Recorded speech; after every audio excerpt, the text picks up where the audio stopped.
Hello, welcome. It's me, Phil, in the Digital DJ Tips studio for another Q&A session. This is the fifth Thursday of the month. Can you believe it? Thursday, the 30th of November, 2023. We have got no agenda today. We've got no topic we want to start with. We've got nothing that we want to use to push you in a certain direction.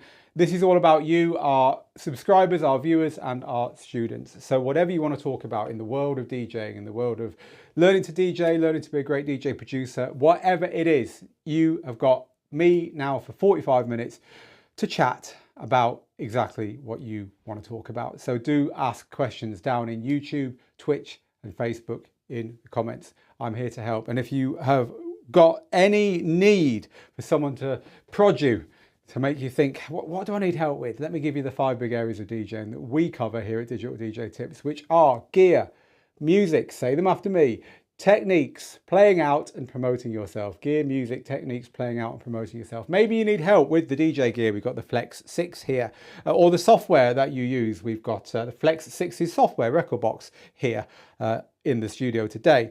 Maybe you need help with the music, finding the music, organizing the music, getting your music ready to DJ with. Maybe you need help with the techniques, the mixing. Maybe you need help with performing, with playing out, with getting your stuff out there, crowds, requests, reading the crowd, programming music. Or maybe you'd like help with promoting yourself, with getting what you do out there. And actually we are at the end of the year now, nearly, and we've had one of our several end of year meetings that we have here at Digital DJ Tips today. So those of you that know us, you will know that we've written this book, Rock the Dance Floor, because it's the best-selling book on Amazon on how to DJ. You will also know that in this book, we have these 5 areas of DJing as a key part of how we teach: gear, music, techniques, playing out and promoting yourself. And we're actually talking about the second edition of this book now because it's been very, very popular. We want to revise it. And we're talking about the new names we should give for these 5 areas. So gear, well, really it's gear and software, right? Because a lot of people are using DJ software nowadays. It's not just about DJ gear. So we're thinking of renaming gear. Music, I think we can all pretty much say music is still music. Techniques, well, we're thinking of renaming techniques mixing, because really that's what people want to know, right? So gear, music, mixing. Playing out's an interesting one. We're thinking of renaming playing out performing, because nowadays it's not just about playing out, it's about live streaming, it's about having parties at home for your friends, a garden, barbecue, pool. DJing's done all over the place. Playing out implies clubs, implies, you know, DJ booths and all that, which is still part of it, but we think performing kind of encapsulates that a little bit more. And promoting yourself, well, promoting yourself sounds like you're a professional DJ and you're doing this for a living, and we have plenty of those in our audience, but that's not the whole thing. So we're thinking that promoting yourself could be called sharing. So we've got gear and software, music, mixing, performing and sharing, because you've made some great DJ mixes, you've played some great sets, and you want to share what you've done with the world, and that will kind of bring social media into it a bit more. So what do you think? What do you think of our new 5 steps of DJing success? Gear and software, music, mixing, performing and sharing. Do you think that improves on gear, music, techniques, playing out and promoting yourself? Let me know, because I'm interested. I'm interested in your views on this as our students and subscribers and so on. So that's what we've been doing today. We've had one of those meetings. So my head's a bit fried. It's, you know, here in Central Europe, it is 4:15, and since 9 o'clock this morning it's been kind of like, why don't we do this, why don't we do that, why don't we and we've got some exciting plans, but my head's a bit which is great, because it means that I'm in the mood to go to the pub, sit down around a big table with you and talk DJing, which is my way of relaxing. So yes, we can't be in a pub together, unfortunately, but we can do the talking about DJing bit. So please ask away, I'm here for you. This is my idea of fun. Funnily enough, I was with my 12-year-old boy. We're building a PC for him. We did the classic thing. We found someone on YouTube who could help us, and we basically followed the instructions and we built a PC. We got the motherboard, we plugged in the memory, we plugged on the CPU without bending any of the pins, or we might have bent 1 or 2. We got it all together, got it all in the case and everything, and I got to the point where I was stuck. And I took it down, stuck it in a shopping trolley with a blanket down the high street, and I found our local computer repair guy and sat with him, and he spent an hour with me and we went through it all. And it was something tiny. I got the memory not quite in the slot or something. And I said to him, you enjoy this, don't you? He was like, oh man, I spend all day building computers and repairing computers. And when I get home, I'll have my dinner and then I look forward to turning on my computer and playing my games. And I'm like, this guy loves his job. That's how I feel about this stuff. That's how I feel about DJing. As soon as the day's ended and we've stopped talking about running a DJ school and what courses we're going to make and how we're going to promote them and what we're going to be doing, I like nothing better than getting home and sticking some music on and having some fun, or talking to you. So let's do the talking to you bit now. Hello everyone, it's great to have you here. So I'm going to say some early hellos to our crew. Let's go with hello to Noemi. Sorry, I've always struggled with getting that right, but I try. Noemi. Mixmaster G, always nice to see you here. Mixmaster G, DJ Baldwin, Don. Hello to DJ Black Eagle, Mike. Haven't seen you for a while, Mike. Hello Shantam in India. Hello DJ Blazon and Kesha in the Windy City. Charlie. And some dumb guy.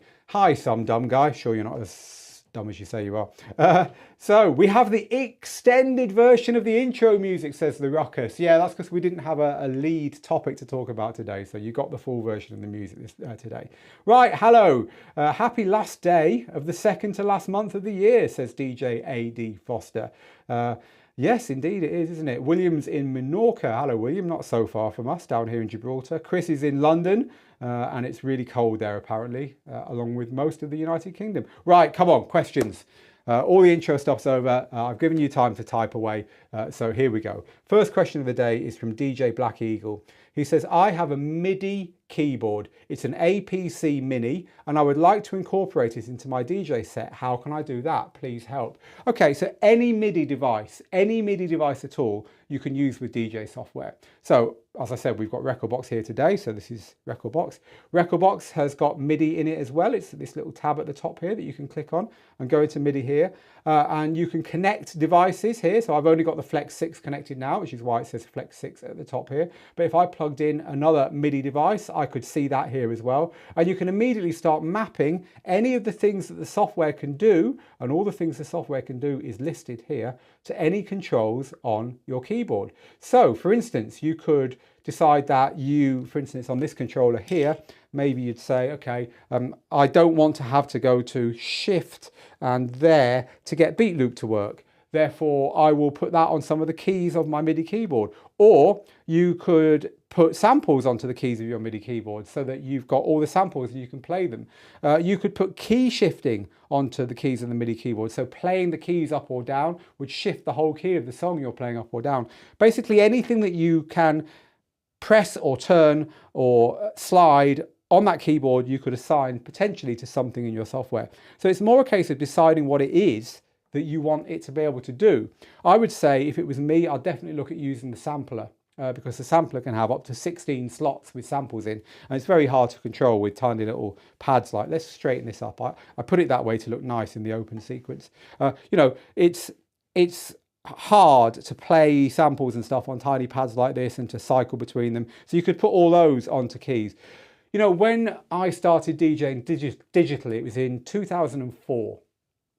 And my friend Russell, who ran a magazine in the UK called iDJ magazine, he sent me the first little Hercules controller. I think it was called the Hercules DJ console. It's about this big, these tiny little jog wheels, had really horrible, you know, those really bendy rubber buttons that, you know, they bend before you touch it and you can feel the tiny little thing that you're really pushing down underneath. It had those.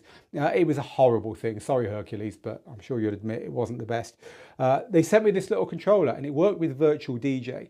And I got Virtual DJ and bear in mind, never seen DJ software before, never seen a DJ controller before. I got it working and I was like, oh my God, this is the future.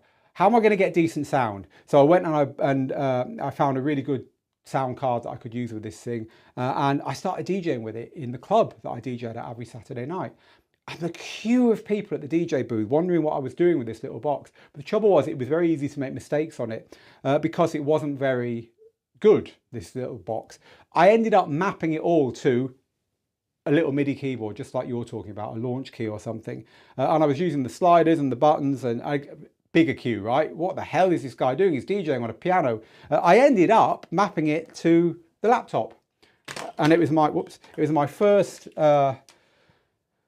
taste of laptop mapping, so that you could DJ just from the laptop. And I ended up mapping on the keyboard, like the left-hand side of the keyboard for deck 1, the right-hand side for deck 2, nudge buttons and all this stuff in Virtual DJ with a really high-quality sound card plugged into the PCM CIA slot. I used to have a slot you used to have on older laptops.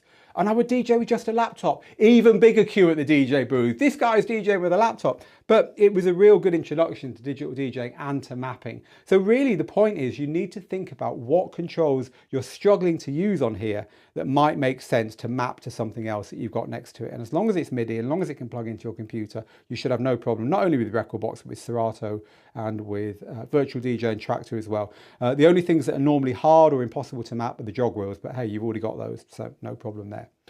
Right, thanks for the question. Let's carry on. We're going now. We're up and running. So 29 Legions says, oh, number 5, promoting yourself in our 5 steps of DJing. I suck at promoting myself. I know, I feel your pain. This is from Noemi, says, a small win. It's not a question, but I wanted to share this. I recorded a mix that I shared to a few party promoters and clubs in Singapore, and I've already got a few responses from them. Well done. We knew you had it in you. That's brilliant. So Jonathan says, thank you very, very much for telling me about the My DJ Crate app. It's great. It's terrific. Brilliant. Oh, you're very welcome. I've got it running on this computer right here, right now, actually. So My DJ Crate is a little thing that you can have going on your computer, which will back up your library without you having to do anything at all. Which is great because guess what? The one thing that we never do is back up our libraries. We just don't. So I'm glad that you found it useful. My DJ Cloud, I think, is the one. That's what you meant, isn't it? I'm pretty sure that's what you're talking about. So it looks like this. I'll show it to you. This is it. So this is currently connected to my Serato collection. I've been testing it with Serato, and it's backing up everything in Serato here to the cloud. And it is also available to me on a little app on my phone, so I can listen to my music collection on my phone for the first time ever. You know, you've got all your music in Serato, you can't listen to it on the go. Well, you can now with this little app. But the important thing is as well, it also backs up your Serato Crate, and that's what this here means, Cloud Crate. So not only have we got our music backed up, we've got our crate, and that means it's backing up your cues, loops, waveforms, key information, crates or playlists within Serato. It's a great little app. It's called My DJ Cloud. We've been testing it. We reviewed it actually on the website recently. Yeah, we really like it. They've done a good job of it. So as with all these things, we have absolutely no financial arrangement with anyone that we talk about on this website. You are 100% funded by us.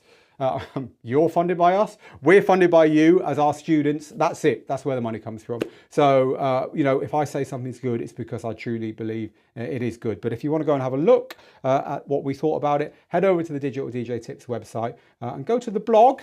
Here's where you'll find our articles about all kinds of things. And one of the things you'll find down here somewhere is the My DJ Cloud review. Here it is. And so come and have a look at what we thought about it. There's a recording of the Q&A where I answered lots of questions about it, and I've also written it up there as well. So I'm glad you're enjoying that app. Right, let's move on to more of your questions then. So what have we got here? Hello to Kesha, who says, not much of an ask again, but I do remember a couple of months ago you asked us what our 3 favourite songs to mix together were. So I did about 6 mini mixes based on that. It was really useful. So what you're basically saying is it was a prompt to get started. I'm really glad about that. Glad that we helped you to get started. Hi Phil, says DJ Drip Funk, always giving out advice. You're doing well. Wow, you've done well. Oh, it's not over, promise you. Look, this is what we do. We were talking about this today in our meeting, saying, you know, it doesn't feel like work. It's never felt like work. I read a book, right? Because I'm not a young person. I know. You don't have to say anything. I read a book on early retirement a while back. Maybe I was having a midlife crisis. And this book basically said, when you retire early, you might get bored. And at that point, you might start looking around at your hobbies and saying, can I make a little business out of one of my hobbies? And I was like, I did that at 21 years old when I started DJing for a living, and I haven't stopped since. It's like I retired from the real world at 21 and I've just been living this dream for the last 30 years. But honestly, it's not like work. I don't feel like sharing my passion for music and for DJing is work. I just feel it's something that if it's all I did for the rest of my life, I'd be quite happy. So thank you for that. But I've got no intention of stopping anytime soon. Right, Mike. Hi, Phil. What is your... Hello to our Facebook crowd, by the way. Mike, hi, Phil. What's your view on DJ.Studio? I'm not being negative. I would just like to know what people think. So DJ.Studio, if you don't know what DJ.Studio is, I'll just dial up their homepage and we'll have a look at it together. We haven't done a review on this yet, although I'm very close with the people who make DJ.Studio. So I do know a lot about this software. So this is DJ.Studio, the obligatory countdown timer for the end of Cyber Week. We have one on our site as well. I'm not apologizing for that at all. Amazing savings to be had. DJ.Studio is an app which lets you make mixes ahead of time. In other words, it lets you automate DJ mixes. So it is different to your DJ software. You cannot DJ in real time on DJ.Studio. That's not what it's designed to do. It's designed to let you pull in tracks and structure them, as you can see here, a bit like in Ableton, right? You can structure them, you can choose what the mixes are going to be between them, and so on. They're calling it a DAW for DJ mixing, which is a reasonably accurate way of describing it. Now, I think, this is my view on this software, that actually what you're looking at here is two pieces of software. Let me explain. The first piece of software you're looking at here is basically a replacement for a piece of software called Mixmeister. Anyone remember Mixmeister? It was a piece of software that let you do that. It was like Ableton, but for DJs. You could drag in your tracks and you could say, speed this one up, slow that one down, line the beats up, put a fade in here, put a filter in here, and you could build a DJ mix. And then at the end, you could click export, bang, there you go. You've got a DJ mix. You built it, you tested it, you got it out there. Very, very useful for people who are making radio shows. Because you didn't have to listen to every track, you know, so you could make a 1 hour mix in 15 minutes. You didn't have to sit there waiting for the track to end, mixing the next one in, waiting for that one to end, mixing, you know, there's a use case, right? Mixmeister was very popular. So the second, and it does that, and it actually does that incredibly, because nowadays with AI and all that stuff, you can literally chuck 30 songs at it and it will find the right order, it will find mix points, it'll do it all for you. And then you can decide to change them around, or I don't like that one, I want to move this. And so it'll give you, you know, it will help you do it, which is cool. But the second thing that this does, and possibly the thing that's really, really going to take off about, because it's quite new, this software. The second thing it does is it converts playlists that you tell it about into YouTube playlists. So this is how it works. Every track is on YouTube, right? I don't know about you, but if I want to look for an old piece of, you know, the B-side of a house record that was only ever put out on a promo in 1989, I'm pretty sure I'll find it somewhere on YouTube. Far, far more easily than on any other service, right? Everything's on YouTube. So what it does is you can give it your Spotify playlist or your Tidal playlist or a playlist from Apple Music or whatever. And because those services aren't available in any DJ software or in this software, it will take those playlists and it will find all the tracks on YouTube and give them to you in a playlist within the software, so you can then make an automated mix with it, right? It's not allowed to let you record that mix. Why? Well, one, you don't own those tracks. It's just found them on YouTube in order for you to do clever stuff. Beat mix, stretch, time, loop, all that stuff. And two, you're not allowed to take records off YouTube and then record them. It's part of what you're not allowed to do with YouTube.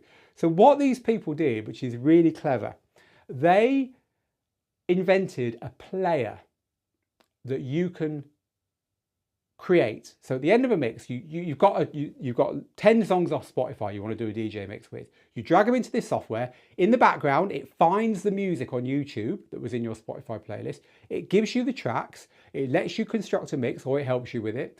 And then it can output a mix for you, but remember, you can't record it. So what happens?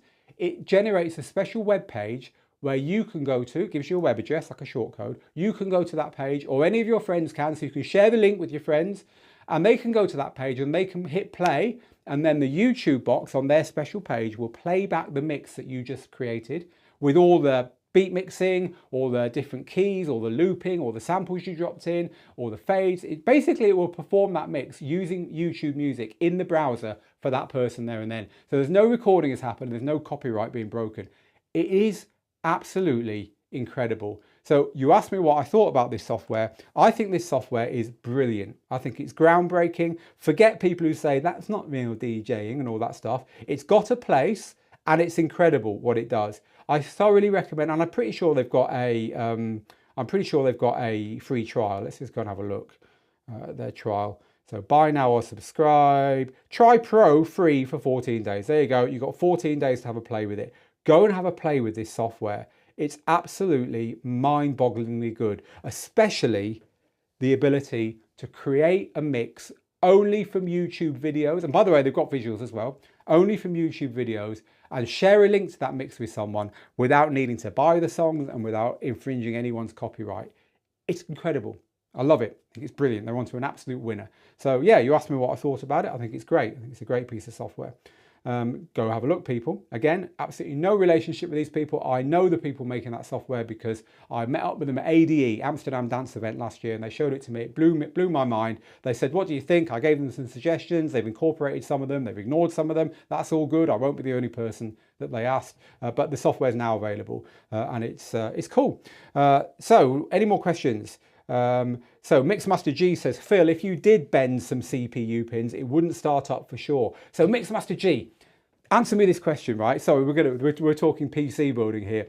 If the pins were a bit bent and maybe one of them wasn't working, would it take a while for that to show? So for instance, if my boy did something on his computer, like used a certain thing in the graphics, or would we have to wait a week or two to know if we've done any damage? Or for sure, would it just not work if I'd done any damage at all to that bed where when I put the CPU in? Tell me please, because I'm still worried about it, even though it's working. Right, thanks. Back to DJing. Hey, you guys are brilliant. If you can help me with my stuff, I'll help you with yours. That's the deal here. So this is from Near 2K11, Near 2011, who says, is it very difficult to replace the power port on a DDJ-1000? The unit isn't getting power and I've already replaced the power cable. Nothing else works, so we figure the problem might be internal. I'll tell you what happened to my DDJ-1000. Let's go around the back. In fact, this hasn't, I don't think this has even got a power port. I don't think it's even a choice on the back of, well, certainly not on the back of those because these have got big kettle leads. But no, on the back of this one here, I don't actually think there is a power port around here. I don't think there's an option. It's just USB powered this. So normally there's a power port here, right? No, there definitely isn't one on this. Like say where my finger is now, there'll be a little hole with a pin in it that you're meant to push the power adapter into. What happened on my DDJ-1000 is that pin in the middle of the socket, in the middle of the jack, snapped off and it wouldn't work. Have you checked that that pin is still there? If it's not there, you might just be able to hack it somehow there. Otherwise, there's not an awful lot in there, unfortunately, because the transformer is the box. The transformer is the brick, what do they call it? A wall wart. I think that's what you call it in the States. That's where all the work is. There's not actually much going on. It's just taking the power in. Or, you know, it's been turned into a low voltage DC input by the time it gets to your unit.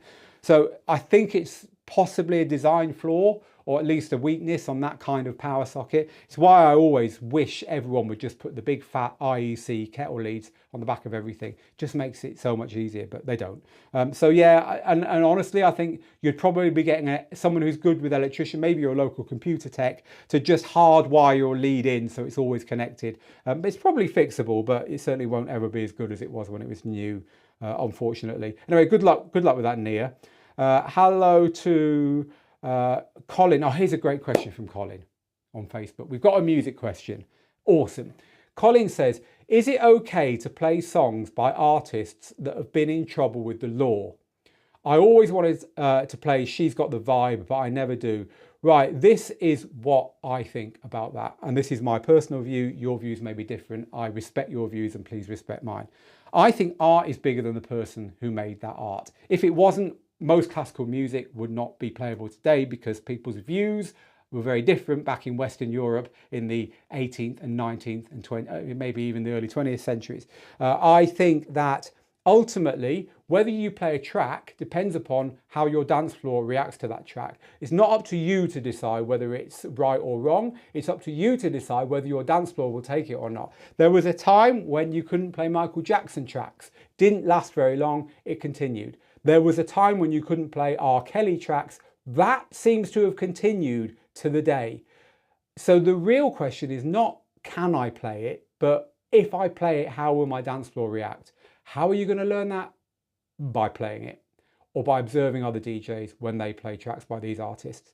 So my view is, look, anything goes, but use your judgment, because it's often like, you know, how soon since someone fell from favor, since someone was cancelled or whatever, how soon since that point is this point? If it's very close, you might want to leave it alone, but most things fade with time. And ultimately, I think, honestly, it's a balance between how good the music is and the person's reputation, because I honestly don't think there's an awful lot that's going to stop people listening to Michael Jackson's music for the next couple of centuries, personally, whatever he did or didn't do in his personal life. And most of that, frankly, is down to the fantastic production of Mr. Quincy Jones. So look, it's a complicated question. Use your judgment, look at what other DJs are doing, and follow the lead in your community and your culture would be my, you know, sitting on the fence kind of answer there. It's a great question. The Ruckus is pointing out that I'm not the world's #1 fan of this particular unit. I'm not. I just think the Flex 10 is a bit of a miss, really. It's got lovely jog wheels. That's a really great thing. If you like the jog wheels, you're not going to get jog wheels this good at this price anywhere else. But apart from that, I don't particularly rate it. I just think it's not got an awful lot of features, proper features for this money. You want more on the back here. You want at least at the very least an auxiliary input, so you can put your phone through it if it crashes and all that kind of thing. Hasn't got any of that. Yeah, not my favorite controller in the world. But anyway, that's neither here nor there. So this is from Rami on YouTube, who says, or Rami, recording mixes are awesome, but I've learned they almost work better as a resume. I've got more gigs now than ever by going to stuff and I've got more gigs now than ever by going to stuff and meeting people. But having mixes ready to show them. Yeah, you cannot get, this is a big myth about recording your DJ mixes. You cannot get gigs by sending out mixtapes or CDs or links to Mixcloud of stuff that you've done. You can't. It doesn't work that way. It never did work that way. And there is the myth. People think, oh, in the old days, all you had to do was make a mix and send it out and people would play it. And then they'd say, wow, this music's amazing. Who's this DJ? Book them to come and play in my venue forever. In fact, put them on Tomorrowland. It doesn't work like that. If you're a DJ, people expect you to be able to mix, right? It's not about proving you can do the basics anymore.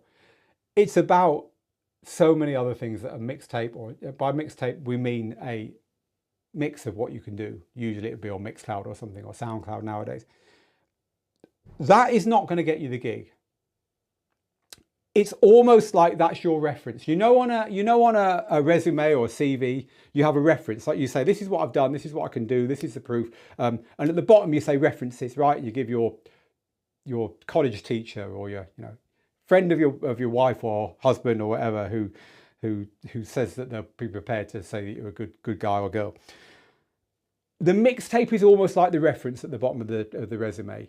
It's there if people really want to listen to it, but they won't make the decision based on it.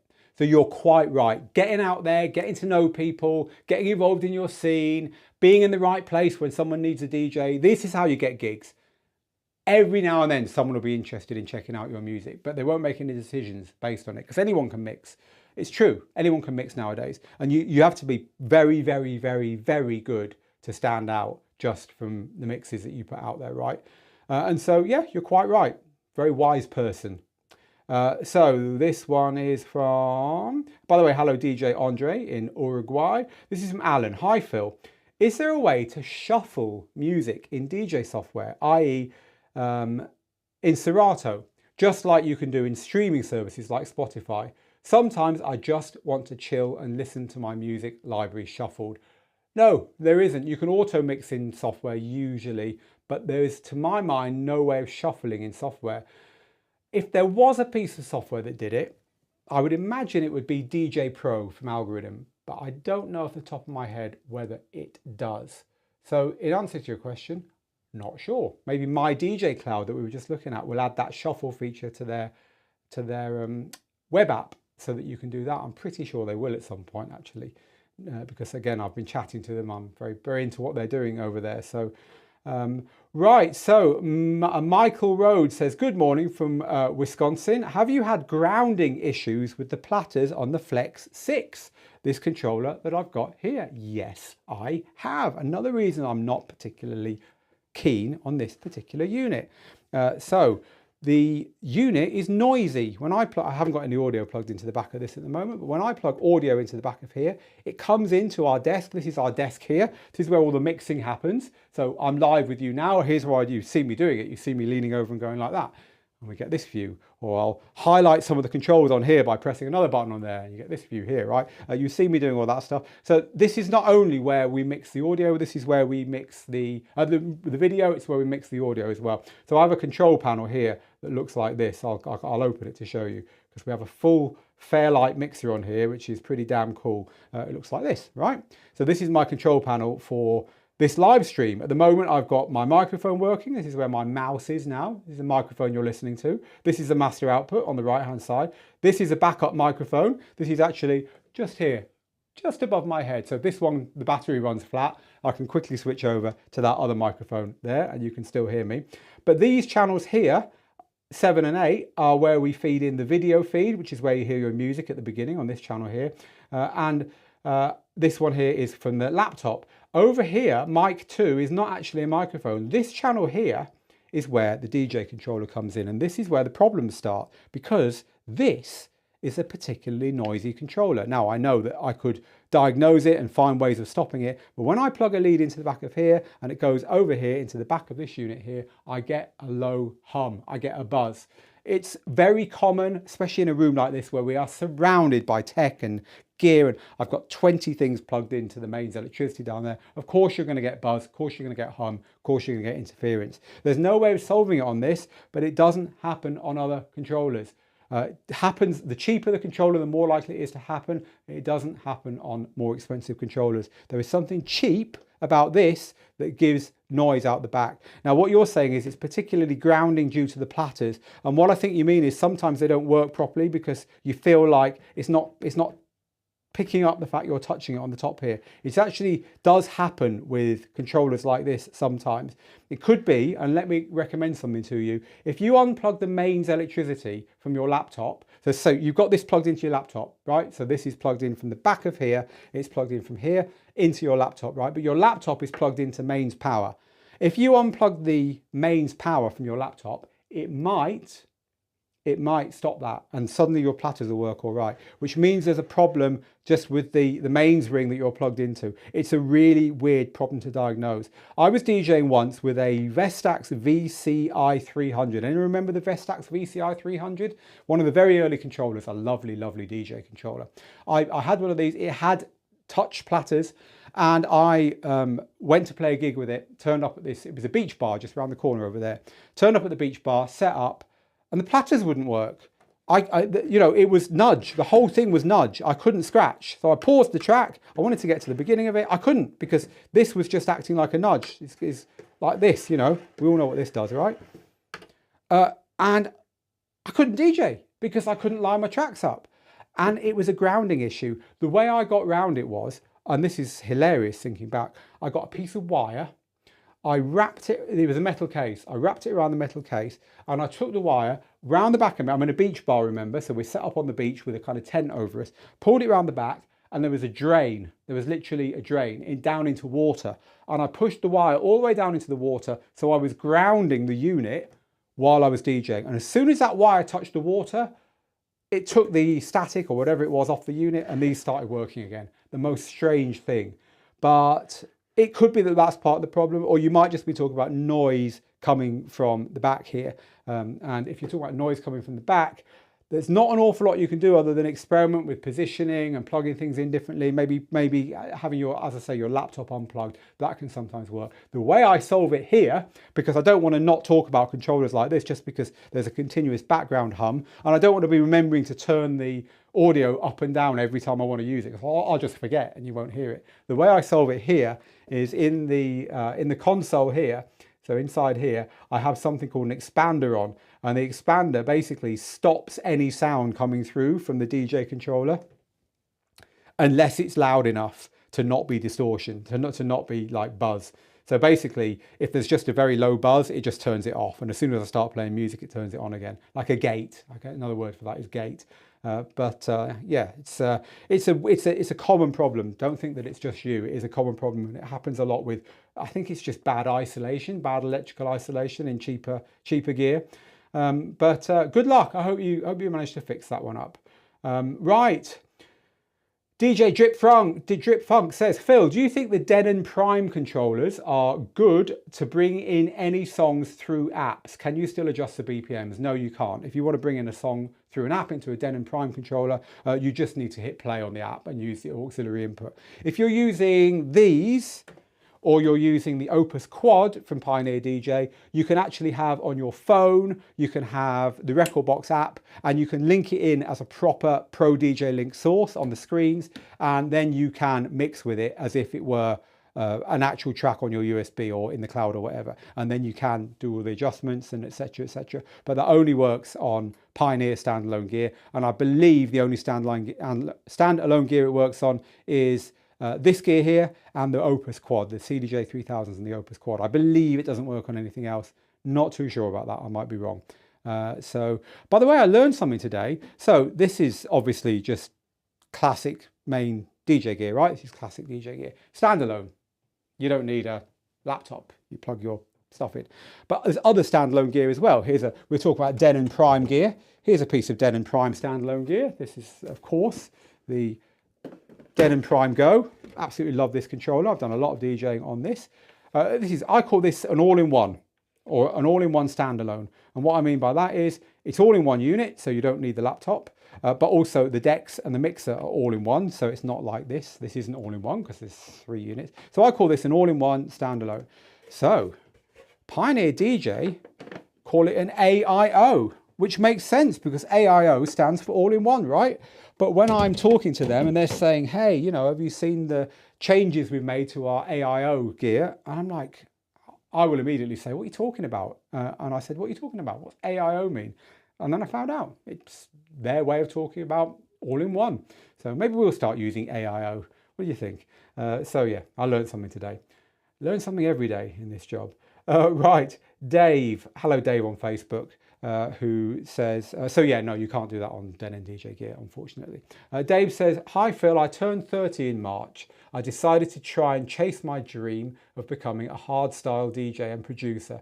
I've been using Serato Studio as my DAW. I'm just wondering if you had any thoughts on Serato Studio or you would recommend another DAW. Serato Studio is a great place for making beats. It's a great place for making re-edits. It's becoming more and more capable as a DAW. However, the vast majority of DJs use Ableton Live when they get seriously into production. So I would say as soon as you get to the point where you feel you can't do what you want to do, have a look at Ableton Live. But look, Serato Studio is extremely popular for a reason. It's an amazing piece of software. So if you're not finding it constrictive, then don't worry about it. Constrictive, is that a word?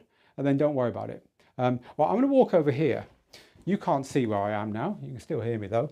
I'm just walking to the back of the studio and I'm turning on the air conditioning and I'm going to turn it up or down. I never know whether air conditioning is turned up when you reduce the temperature or down when you reduce the temperature. Anyway, I've turned it down to a lower temperature because it's bloody hot in here. It's November. It's the last day of November. Sweltering. Sonyman34 says, and by the way, we've got a gate on this mic as well. So if I be really quiet now, even though I can hear the air conditioning humming in the background, if I'm really quiet now, you should hear utter silence. Should we try it?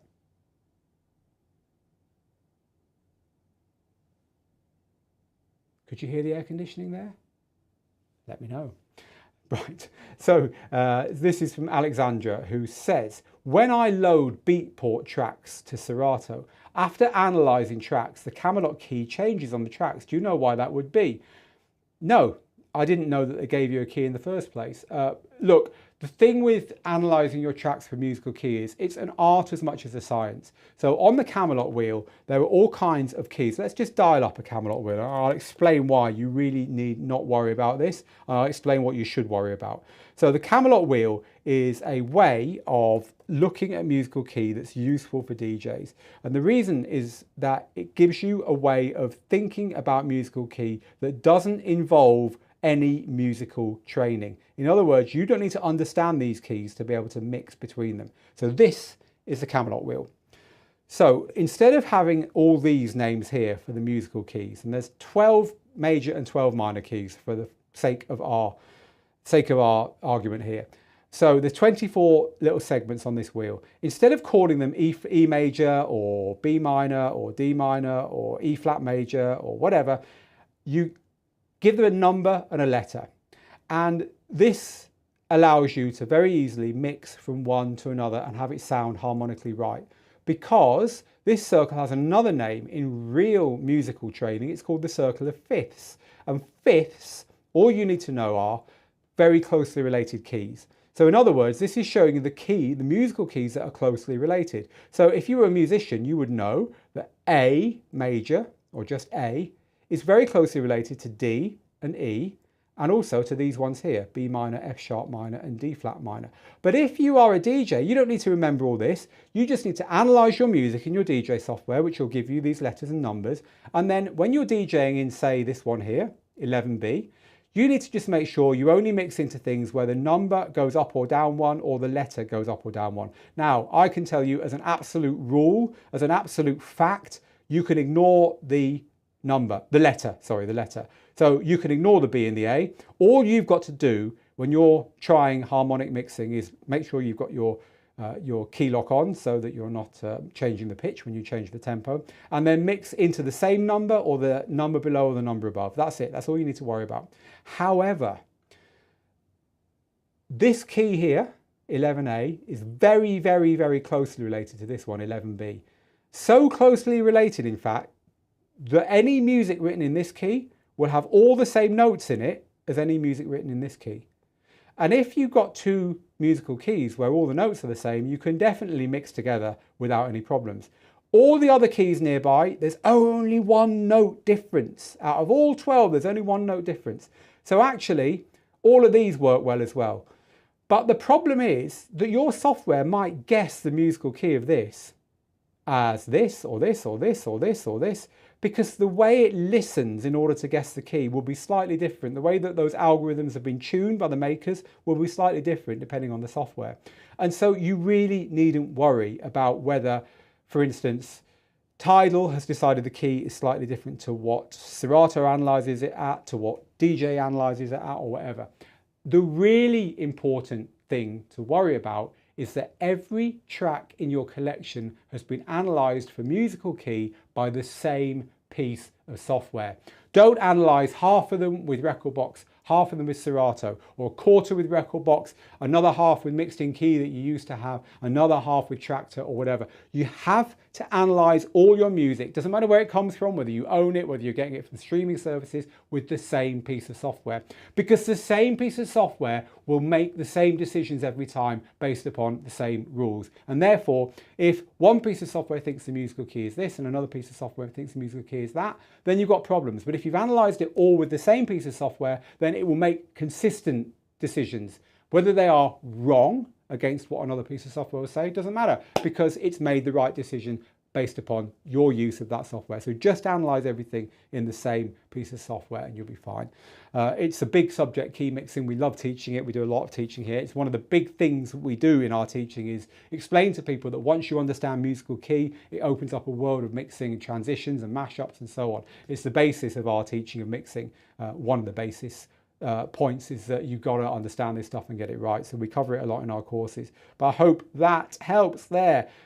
Mixing with key is an art as much as a science as well. Trust your head, or more importantly, trust your ears, because a lot of our kind of music doesn't have a particularly defined musical key because there aren't that many notes in it, right? You know, anyone remember Energy Flash by Joey Beltram? The whole song was one note, right? So that note occurs in so many musical keys, and so you can mix it into so many other musical keys without any problem, without worrying. So trust your ears. Right, this is from DJ V Squared. Hello, DJ V Squared. Hi Phil, do you know if the Tidal offline feature from Virtual DJ is coming to any other software? I would hope it will. I haven't got any solid information on that as well. So Christopher, I just moved into a new apartment. For years, I hooked up my DJ controller at home and I'd bring it to a gig and then set it up back home once again. I'm thinking about getting a pair of turntables though now. Oh, you've got a bigger apartment, you've got more room. I'm thinking about getting a pair of turntables for home. What are your thoughts on having a different home setup versus just using the same gear at gigs and at home? What a great question. And my thoughts are that the really important thing is the software you're using, because you don't really want to be using Serato at home and Rekordbox in the club. Or if you're DJing on the club's gear, CDJs, which use Rekordbox of course, then you don't really want to be using something completely different at home. So a Rekordbox controller, Rekordbox compatible controller might make more sense at home. I think the reason for that is that you want the same library, you want the same knowledge. So once you know how the software works here, you know how it works elsewhere. So I would say just keep the software the same. The gear itself doesn't really matter. You go for it. You choose. You know, people change their DJ gear over time. Changing your software is a little bit harder. I always say changing your gear is like changing your haircut. Changing your software is like changing your wife or husband. It's a bigger decision to make. So my wife doesn't like that analogy. I don't know why. So yeah. Right, so this is from Droid Knight. Hello, Droid Knight on YouTube. By the way, if you've just joined us, it's an anything questions, ask me anything kind of thing today. No subject on this live show. It's just me in the studio helping you, hopefully, with your DJing queries and so on for another quarter of an... Oh, blimey, is it that late already? I was going to say for another quarter of an hour, but we've rushed here. I'm going to do another 10 minutes anyway. So yeah, so this is from Droid Knight. I don't have a question. Oh, I thought you had a question. I just wanted to say I enjoyed your Rock the Dance Floor book. I found it very encouraging and informative, and it's given me the confidence for beginning my DJ gigs. Hey, you give me a good, thank you for that. You give me a good segue to talk to you very briefly about this book. This book is our methodology for how to DJ. It's helped tens and tens of thousands of people to learn DJing. If you're new to DJing or you're returning to DJing after a break, it contains 5 very simple steps that anyone can follow to become proficient in how DJing is done today, covering all the new features of DJing that have happened since record decks. It's on all good bookstores. It's also in Audible and Kindle, and you can get it anywhere you can get your books normally. So go take a look for it, or, and that's why I wanted to tell you about it now, it's on the Digital DJ Tips website as well. So if you head to the digitaldjtips.com website and go to our book at the top, you'll see the book there. You can read the book here. It's got exactly the same text in here, exactly the same chapters that are in the book, word for word. This is exactly what's in the book. The beauty of it is that in the book I refer to videos and I give you a link. The videos are actually embedded here. So that's a nice thing about reading the book here. But you can also grab a PDF of the book from us here. If you're a member, you already know about that. If you're not a member, then it will ask you to give us your email address and you join Digital DJ Tips for free, and I'll give you a PDF of the book. Or you can just click on the buy link and go straight through to Amazon and buy it from there as well. It's available on Amazon in your territory. So do head over there, take a look if you're interested. And look, the other book it's recommending down at the bottom here is this one here, DJing for Dummies. And something that some people don't know is that I helped with this as well. There I am at the bottom, consulting editor for my friend John, who wrote DJing for Dummies, which is another good book, but DJing for Dummies is very much about DJing the old way, DJing with turntables, and he goes as far as CDJs. This one kind of takes it from CDJs onwards into the modern world. Both, I'm going to say our book's good because we are very proud of it, but John's book's wonderful as well. And as Amazon says, they go well together. Right, so yeah, you can get a copy of the book from there. Right, this is from Mike on YouTube. I'm DJing in a club for the first time tonight using CDJs. Any tips or things to keep in mind? I'm using CDJ 3000s. So the biggest tip I would have is make sure you analyze your music and your playlists and put it onto a pen drive before you get there. And so you're not just taking music on a drive, sticking it in there and expecting it to work. If you create your playlists and analyze the music in Rekordbox software on your laptop first, you'll have a much better experience. I'm sure you've already done that, but if you haven't already done that, then that is my massive first advice, because if you don't, what you're going to find is that you haven't got the search, you haven't got the, here's Rekordbox, you haven't got the search, you haven't got the waveforms, your sync button won't work, you won't be able to filter your tracks, you'll just basically be, you won't see the artwork or the title or the artist or the genre or anything or the BPM, you'll just see a list of file names, which is no good at all. So in Rekordbox, you go into export mode, you choose your playlist, you do your analysis in this mode here, and then you click Sync Manager at the bottom and you plug in your USB device, you drag everything across to here, and then you take that with you to the club. Turn up early and then make sure you can get familiar. But honestly, these will take you 10 minutes to get used to. They're not hard.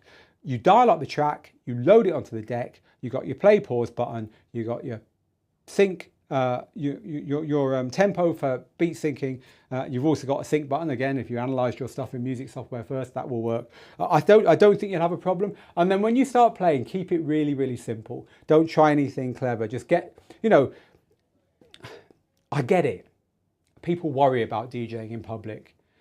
But it's the being in public in front of other people that they're really worrying about. It's not yeah, they think it's using the gear, but it's not. It's the being up in front of other people.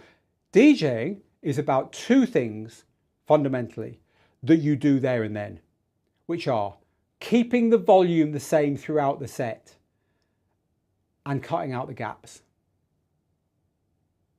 That's it, people. Don't let anyone tell you it has to be harder than that. Some of the best DJs in the world have never mixed a beat in their life. The next thing, when you've figured out how to keep the volume the same, so you're not going from one track to another and doubling or halving the volume, and when you've figured out to stop big chunks of silence, the next thing, and this is where you can stop if you don't want to go any further, is timing. In other words, everything happens on that fourth beat, right? That one. Everything. If you can swap from one track to another on that fourth beat, 1, 2, 3, 4 on this deck, 2, 3, 4, 1, and then you're on this deck, right? If that's all your mix ever is, 1, 2, 3, 4, 1, 2, 3, 4. If that's all you ever do, and the volumes are the same, technically you can DJ. No, you're not going to be James Hype, but you're going to DJ and you're going to get through that night. But the big thing you've got to do, and this is what people simply do not give enough thought to, is you've got to get a fantastic selection of music ready. And that is why preparing ahead of time, getting playlists prepared ahead of time, and making sure that you've got with you the music you think you're going to want to play, and then you end up playing half of that music or whatever, choosing what you want to play there and then. That's the joy of being a DJ. That getting the right music for the people in front of you right now and putting it in the right order, that is the real skill of DJing. It's not this stuff. This stuff is the icing on the cake. It's getting the right music and putting it in the right order for the people in front of you right now. If you can cut out the gaps and if you can keep the volume right, and then as a bonus, keep that beat flowing, right? Keep that beat flowing. So people dancing, do not kind of fall off the stage they're dancing on because you've got the beats wrong. You don't have to do long, slow blends between everything anymore. Generally nowadays, people are too busy mixing from this genre to that genre to that genre. Did you see that report this week that said no one cares about genres anymore? It was based on Spotify. You know Spotify's end of year, whatever they call it, where it gives you your year wrap, right? You know exactly what I mean. And it's based on analysing that. And they figured out that nowadays, no one cares about genres anymore. Everyone's into everything. And the reason for that is there's no scarcity in music anymore. Like you used to be, like if you could afford to buy an album a month or something, it's like, yeah. So you'd end up buying the stuff that your tribe was into, right? So you'd associate with a particular type, whether it was rock or techno or whatever. Now, it's all like this. You pay your $10 a month, you get access to everything. And so people are just going after tunes. I like that tune, I like that tune, I like that tune. So DJs are just mixing tune after tune after tune. You can't do long, slow beat mixes between a 2.5 minute pop record and a rock record by Olivia Rodriguez or something, straight into some hip hop, straight into some reggaeton. You can't do that. The only thing you can do is make sure that the rhythm carries on unabated. In other words, there's no messing up that counting. And that is all about timing. And that is really, if you can learn that on top of programming, knowing your audience and getting great songs, you really are getting very close to doing a good job in any circumstance. And the rest of it, you learn on the job. You don't wait till you can do the rest of it before you go out, because the things I just talked about, you learn on the job. You don't learn at home. If you want to be a good footballer, you don't learn with the ball in your backyard, right? Football is a team sport. You have to get out there and play it with other people. And so if you want to learn to be a good DJ, you don't learn by mixing in your bedroom. You're learning the ball skills without learning the game, right? Whereas it's much better to learn the game by being out there playing the game, and then the ball skills come along as a wonderful benefit to doing that. That's how we teach here. You've got to get out there, you've got to do it early. Cut out the gaps, get the volume right, and as a bonus, get the counting right. And then from there, you'll learn the rest as we go along together. Right, so good luck, by the way, on that gig, and good luck with the CDJs. Right, okay, we'll get one more question, then I've got to get out here, folks.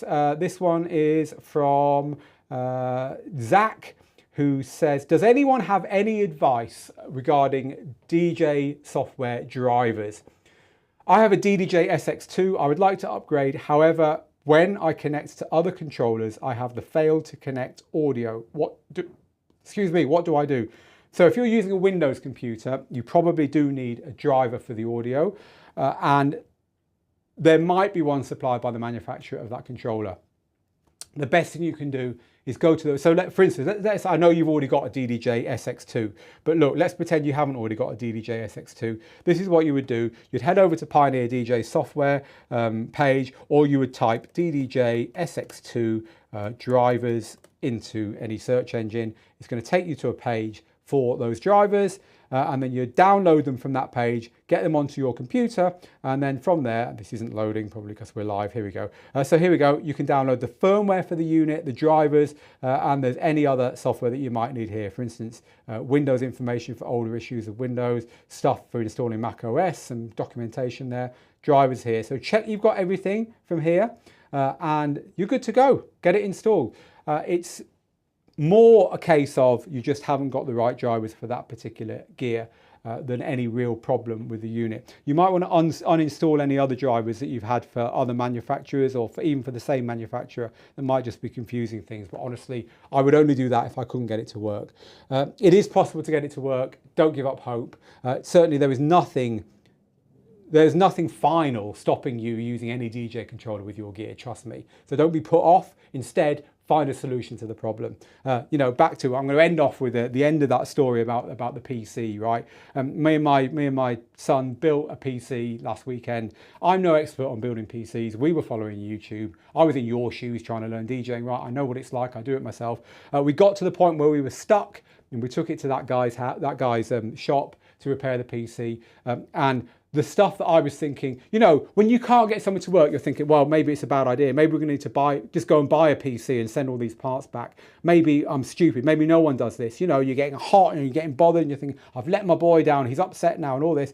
You take it to someone who knows what they're doing. He was like, your memory's not quite in the slot, and it's not like in Windows 11. We'll install Windows 10 and then upgrade to 11. And I'm like, it wasn't very hard, was it? He's like, no, I've seen it 1,000 times. You're only seeing it the first time, and so you think it's a lot harder than it is. The problem you're looking at there, loads of people will have had. It's easy enough to solve. So just go through, write everything down. So I've tried this, I've tried this, I've tried this. Sleep on it if you can't get it to work. The next day, try another couple of things. You'll get there, but it's probably just an issue with needing the exact drivers for the unit you wanted to use. But sorry, I didn't know exactly what unit you're trying to move to there, so I couldn't give you exact advice on that. But anyway, that's a general bit of information there to help you if you're a driver user having driver woes. Guys, I've got to go. Thank you very much for joining us. Look, if you've enjoyed this and you want to make sure I answer your question, because I know I can't answer them all. Look, if you're a Digital DJ Tips course owner, if you own any of our DJ courses, and there's an awful lot of DJ courses to pick from, you get to come to our student live sessions. And there's actually one this coming Wednesday. Student Live is like this. It's a lot more relaxed because it's only our students, right? It only happens in the Student Hub group. Student Hub is our Facebook group for only our students, right? And Student Live is great because every single question we guarantee to answer. So if you like this, but you'd like to know that you're going to get to talk to me, and Steve is with me as well. He's actually not with me this time, he's on holiday, but he's normally with me. Just come into the Facebook group. And if you're not in that group, because you're not a Digital DJ Tips course owner, then head over to the website, because the last days of our sale are on now. We've got everything up to 45% off. So find a course that's right for you, grab it in the sale, and then come along next Wednesday. And like I say, it happens every single month. We do a Wednesday together inside our Facebook group, and you're guaranteed to get your question answered because we don't go home until we've answered them all. That's the way we roll. Otherwise, we'd still love to help you. Come back next week. We're here on Tuesday and Thursday, and the 5th Thursday of every time a 5th Thursday happens, which I think is 4 times a year, we do one of these where it's literally any question you want, whereas normally we tend to have a topic that we stick to, but that 5th Thursday of the month is always any questions. It's been a real pleasure helping you. I hope I have. Thank you for being here. Please, I'm not one to say all this stuff, but smash those like buttons, do the thumbs ups, share, do all that stuff wherever you are. More importantly, if you're not a member of Digital DJ Tips, I'd love to have you in our community. It is free. You do get a free copy of our book. Click the join button at the top of the Digital DJ Tips website. Go to this page here. More importantly, by joining the community, you will be joining like-minded DJs just like you, and you'll be getting our weekly Become a Better DJ email, which is in itself a Bible for everyone who's enjoying this amazing hobby. Meanwhile though, get good, get out there, make the moments, and I'll see you again very soon.